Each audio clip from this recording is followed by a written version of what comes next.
Second Thessalonians chapter 2 discusses the Antichrist.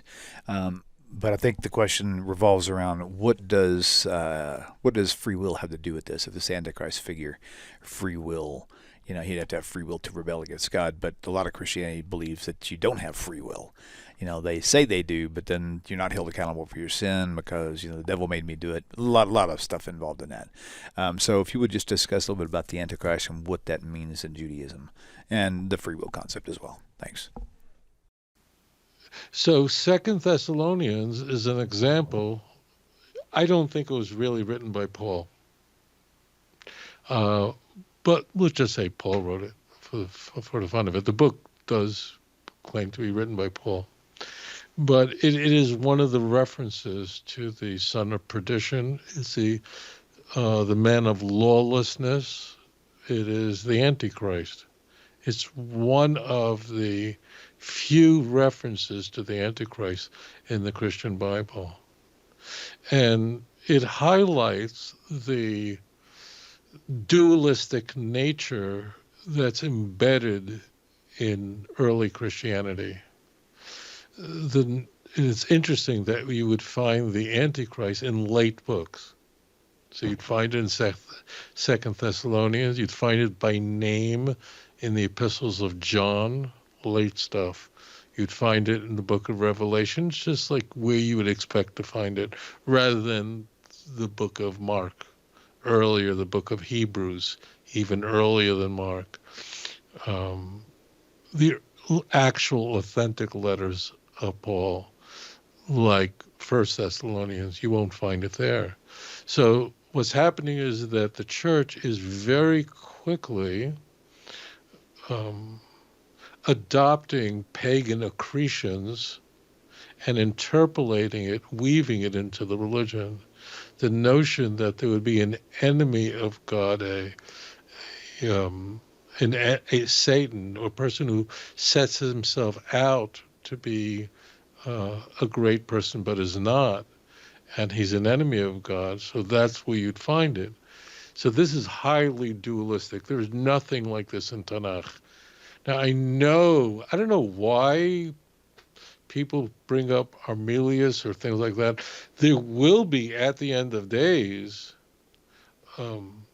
nations that will go to war against Jerusalem, for sure, but they don't set themselves out to be the Messiah. None of them do. So, and people conflate these, and I don't know why. And Armelius, I know I'm going to get 500 emails on this, is an unambiguous reference to Romulus, the mythical founder of Rome, because Rome is the last of the empires that they would subjugate the Jewish people, the implacable enemy of Israel. We have books in the Hebrew Bible that are devoted to describing the destruction of Edom, Rome, the end, right? So that's what you find in Second Thessalonians. It's highly dualistic. Dualistic means that you have independent agents who are battling each other and they pretend to be divine. This plays itself out with more articulately in the book of Revelation, chapter 13, as an example. So you have this dualism, means the four agents that are divine, of good and evil, and they clash. This is impossible. God is completely sovereign, and angels have no free will whatsoever, and no one can go to battle against God. No angel can. People can't, because people have free will. It's so interesting. I find it so strange that in Orthodox Christian theology, man doesn't really have free will, meaning man's a sinful creature, and he was born that way. He inherited the sin of Adam. Read Romans chapter 5, verse 12. That's the original sin. So man has no real free will. He can't do anything to save himself. Now, just a warning, there are different types of Christians that take this further than others. So, but they all hold that man is damaged goods and can do nothing to save himself. No effort of man is adequate to save himself from hell. He doesn't have that free will. He is totally depraved. Protestants will feel more at home with this than Catholics will, and those who hold to Reformed theology really love this stuff. But even though the Catholic Church hates Reformed theology, hates Calvinism, the Catholic Church believes that man cannot save himself by keeping the Torah. Theoretically, if you could, this is a very important caveat. Theoretically, in Christian theology, if a man could keep all of the Torah and not sin, then he doesn't need Jesus, theoretically, right? But that's what Romans chapter 3 is about. So, so what you, just very simply, Christianity conflates paganism, the dualism that was very hot in Neoplatonic thinking, with a superficial Jewish sketch, conflates them together, misappropriates Jewish ideas. There is a Satan, rarely mentioned in TaNaCh, but it's there. And Satan is an angel that does exactly what God tells him to do. He cannot go into rebellion against God. I'll leave you with a thought that's very striking. So in Orthodox Christian theology, man doesn't really have free will. Now, what I mean by that, because I want to make room for both the semi-Pelagian view or the Pelagian view and the Reformed view, okay? So just the whole spectrum. So what I mean by that, he cannot save himself. Man is lost.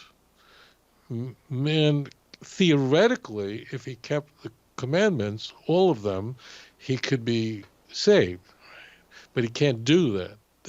It's why you need a fifth wheel, okay? So I just want to be clear that within the mainstream Christian denominations, they all hold that man can't save himself. The argument is, can he even choose to believe in Jesus? So according to those who subscribe to Reformed theology, he can't, and that was a foregone conclusion that God chose who would go to heaven. Now, it's mind-blowing that normal people believe this and actually work in drugstores and could just mind-blowing people believe this. But what I want to do is try to find some common ground for all mainstream Christians, like the Catholics to the Calvinists, right? But they all believe that, okay? But so man doesn't really have free will, meaning he's damaged with the original sin, okay? There are outliers who don't believe, but they're outliers, okay? But what's striking is that these same Christians, we're talking about more than 2 billion people, think that although man doesn't have free will, now when I say doesn't have free will, I mean doesn't have free will in the way I've defined it, okay? These same Christians think that angels do have free will. That's what's mind-blowing. People don't, but angels do. An angel can go into rebellion against God and become the arch enemy of God, and Lucifer and the Antichrist, who is Satan, goes to battle, has complete free will to go to battle against Jesus. He doesn't do very well at the end. See Revelation 13. But that's one of the striking, because this is what happens whenever you get into trouble. What happens? Like what happened to Nixon, right? What happened to Nixon was it's the cover-up. You're just creating so many lies. You're just spinning so many lies that eventually it just collapses in on you. And that's what happened to mainstream lowercase o Orthodox Christianity. As it turns out, man doesn't have free will in the manner that I've expressed it. So even in the Pelagian view, you can't save yourself, and certainly not in Reformed theology. In those who subscribe to predestination, you can't save yourself. So And Catholics will believe you can participate in your salvation by doing certain things, and Protestants hate the Catholic Church for saying that.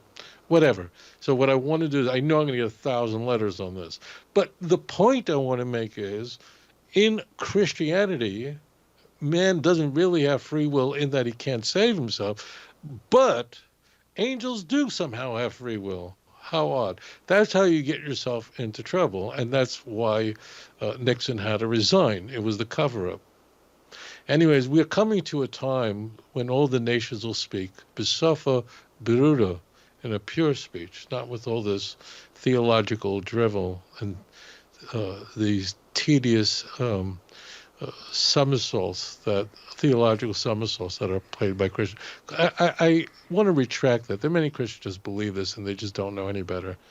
And it's really unfortunate. But there's a time coming when all the world will know the truth, because God will be one, his name will be one. Zechariah chapter 14, verse 9. Thank you so much for joining me. If you enjoy this channel and the content, and it has changed your life, or perhaps the life of a loved one or a close friend, would you please consider supporting this work? You can click this link and it'll take you directly to my website with the donate button. Or there's a Patreon link and a mailing address for snail mail if you would prefer. If you do donate, please do me a favor and leave me a phone number where I can contact you and thank you properly. I hope you all have a wonderful 2025. Shalom.